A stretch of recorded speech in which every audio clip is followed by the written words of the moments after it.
Friends, video देखने से पहले मैं आपको बता दूं कि अगर आपने मेरा दार्जिलिंग टूर प्लान पार्ट 1 का वीडियो नहीं देखा है तो उसे देख लीजिए, क्योंकि उस वीडियो में मैंने आपको बताया है कि आप दार्जिलिंग किन किन साधनों से पहुंच सकते हैं। तो उस वीडियो का लिंक मैंने इस वीडियो के डिस्क्रिप्शन में दे रखा है।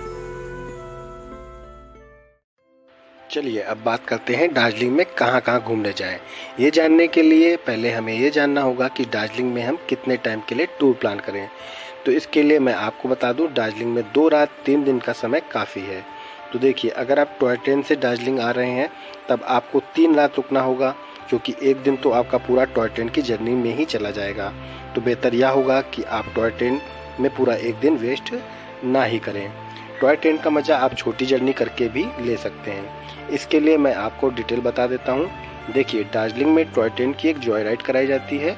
इसके लिए बता दूँ कि दार्जिलिंग में टोटल 8 ट्रेनें चलती हैं, जिसमें 2 ऑप्शन होते हैं, स्टीम इंजन का और डीजल इंजन का। स्टीम इंजन का टिकट 1500 रुपये का होता है, जबकि डीजल इंजन का टिकट 1000 रुपये का होता है। तो जैसा कि मैंने आपको बताया कि दार्जिलिंग में टोटल 8 ट्रेनें चलती हैं।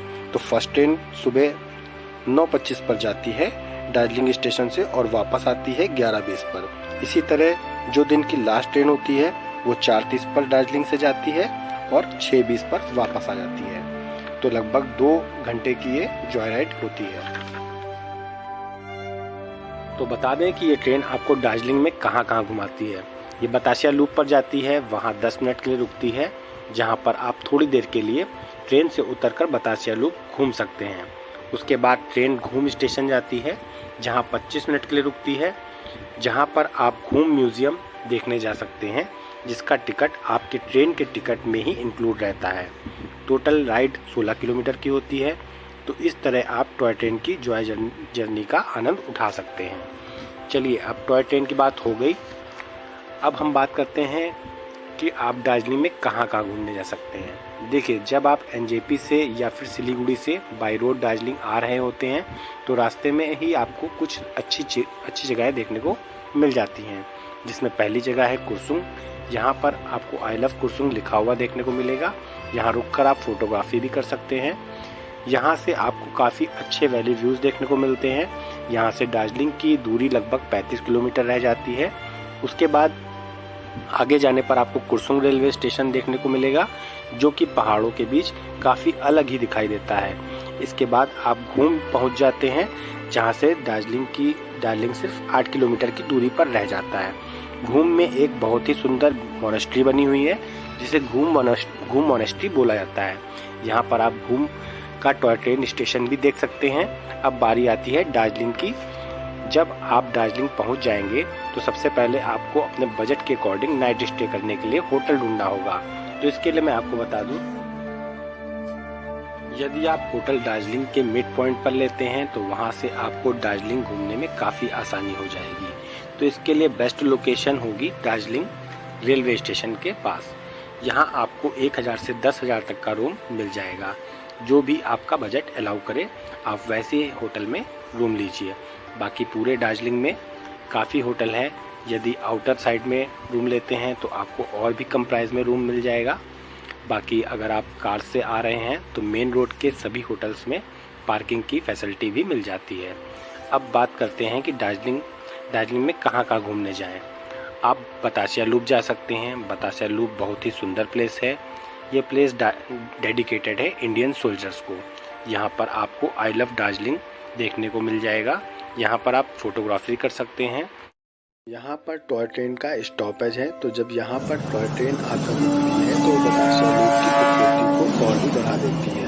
बतासिया लूप में बहुत तरह के फ्लावर्स लगे हुए हैं, जो कि आपको एक अच्छी फोटोग्राफी का मौका देते हैं।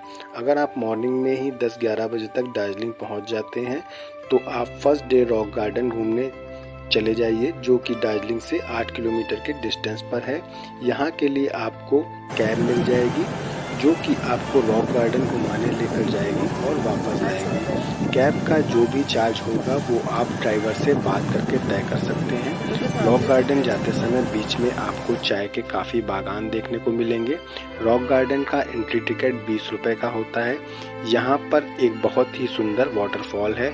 रॉक गार्डन में एक एक रास्ता ऊपर की ओर जाता है, जहां जाकर आपको वाटरफॉल के और भी अच्छे व्यूज देखने को मिलेंगे। रॉक गार्डन से आप गंगा मैया पार्क भी जा सकते हैं, जो कि रॉक गार्डन से मात्र 2 से 3 किलोमीटर की दूरी पर है। इस पार्क में आपको एक बहुत ही सुंदर झील भी देखने को मिलेगी। यहाँ आप बोटिंग कर सकते हैं। यहाँ का एंट्री टिकट 20 रुपए का होता है। बाकी यहाँ भी आपको वाटरफॉल देखने को मिलेगा।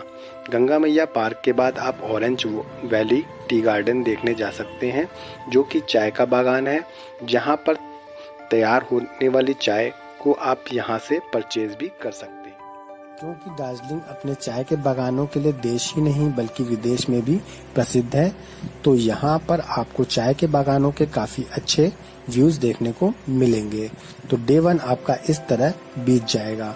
शाम को आप दार्जिलिंग मॉल रोड पर घूमने जा सकते हैं, जो कि रात को देखने में बहुत ही सुंदर और जगमगाती हुई दिखती है। बुद्धिस्ट कल्चर की चीजें आप यहाँ से खरीद सकते हैं। चाइनीज स्टाइल के काफी रेस्टोरेंट्स आपको यहाँ देखने को मिल जाएंगे। तो जैसा कि सभी हिल स्टेशन की मॉल रोड पर आपको सामान मिलता है, वो तो आपको यहाँ मिलेगा ही मिलेगा।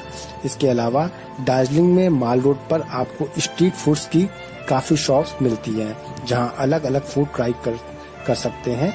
क्योंकि ये जगह सिक्किम से नजदीक है, तो इसलिए आपको यहाँ पे चाउमीन, मोमोज, सुशी, पास्ता की काफी वैरायटी मिल जाती है।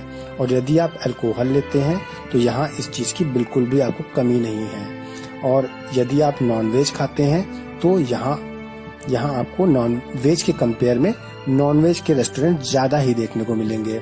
बट ऐसा नहीं है कि यहाँ आपको वेजिटेरियन रेस्टोरेंट नहीं मिलेंगे। कुछ रेस्टोरेंट ऐसे भी हैं जो सिर्फ वेजिटेरियन खाना ही सर्व करते हैं। तो रात को डिनर करने के बाद सो जाइए और नेक्स्ट डे सुबह अर्ली मॉर्निंग उठकर टाइगर हिल के लिए जा सकते हैं। टाइगर हिल जाने वाला रास्ता भी बहुत सुंदर है।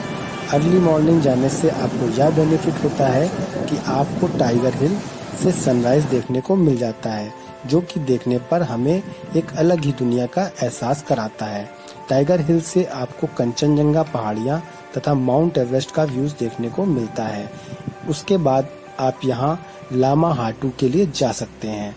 वैसे तो इको पार्क है ये, बट इसके व्यूज दिल को छू लेने वाले होते हैं। यहाँ के व्यूज आपको ऊटी जैसे हिल स्टेशन की याद दिलाएंगे। यहाँ के बाद आप वापस दार्जिलिंग आ जाइए और दार्जिलिंग के जू चले जाइए, जो कि दार्जिलिंग मॉल रोड से मात्र 2 किलोमीटर की दूरी पर है, जहाँ का एंट्री टिकट 60 रुपए है। कैमरा ले जाते हैं तो 10 रुपए एक्स्ट्रा चार्ज पड़ेगा। थर्सडे को जू क्लोज रहता है। जू के अंदर आपको जानवर तो देखने को मिलेंगे ही, पर इसके अलावा आपको यहाँ के कुछ प्रमुख जानवर भी देखने को मिलेंगे, जैसे कि रेड पांडा। रेड पांडा यहाँ का प्रमुख जानवर है। जू के अंदर आपको प्राकृतिक व्यूज भी काफी अच्छे देखने को मिलेंगे। जू घूमने के बाद आप दार्जिलिंग के रोपवे को एंजॉय करने के लिए जा सकते हैं। दार्जिलिंग रोपवे की दूरी दार्जिलिंग जू से लगभग 2 किलोमीटर है। दार्जिलिंग मेन सिटी सेंटर से लगभग 4.5 किलोमीटर है। दार्जिलिंग रोपवे का टिकट एडल्ट का 260 रुपए का होता है, जबकि बच्चों का टिकट 130 रुपए का होता है। 40 मिनट की ये राइड होती है। ये सफर लगभग 5 किलोमीटर का होता है। रोपवे में बैठकर आप पूरे दार्जिलिंग का व्यू देख पाएंगे। दूर दूर तक फैले चाय के बागान देख पाएंगे। ये सफर बहुत ही एडवेंचरस होगा। रोपवे का ये टूर आपका सेकेंड डे में कंप्लीट हो जाएगा। सेकेंड डे की नाइट स्टे करने के बाद आप थर्ड डे की मॉर्निंग में मिरिक जा सकते हैं। दार्जिलिंग से मिरिक की दूरी लगभग 40 किलोमीटर है। इसके लिए पहले आपको दार्जिलिंग से घूम जाना होगा और घूम होते हुए आप मिरिक जा सकते हैं। 2 घंटे का ये सफर होता है, लेकिन रास्ते में आपको बहुत ही सुंदर वैली व्यूज देखने को मिलेंगे और रास्ते में ही आपको नेपाल का बॉर्डर भी मिल जाएगा, जहां पर आपको इंडियन मिलिट्री के जवान भी देखने को मिलेंगे। वहीं आपको नेपाल का पशुपति मार्केट भी देखने को मिल जाएगा। मिरिक पहुंचने पर आपको एक बहुत खूबसूरत लेक देखने को मिलेगी, जहां आप बोटिंग भी कर सकते हैं। मिरिक से अगर आप स्टे करना चाहें मिरिक में, तो वहां काफी होटल्स के ऑप्शन आपको मिल जाएंगे। यदि आप वहां नहीं रुकना चाहते हैं तो सेम डे आप वापस बागडोगरा एयरपोर्ट या एनजेपी रेलवे स्टेशन जा सकते हैं।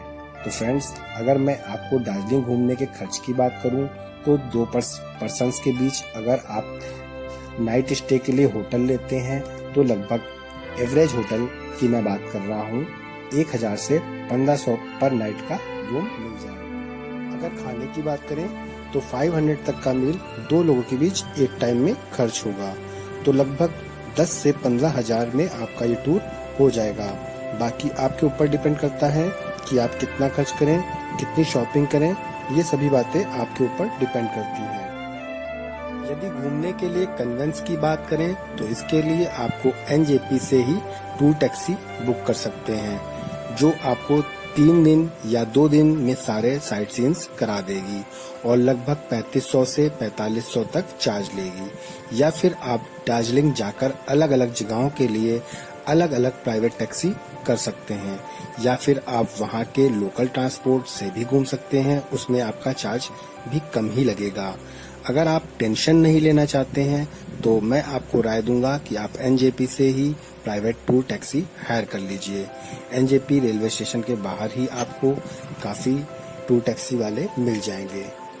तो फ्रेंड्स, अगर वीडियो अच्छा लगा हो तो वीडियो को एक लाइक और मेरे चैनल इन्फॉर्मेटिव प्रियंक को सब्सक्राइब जरूर कर लीजिएगा और बेल आइकन को प्रेस कर दीजिएगा ताकि मेरे आने वाले वीडियोस की जानकारी आपको मिल सके। Thanks for watching.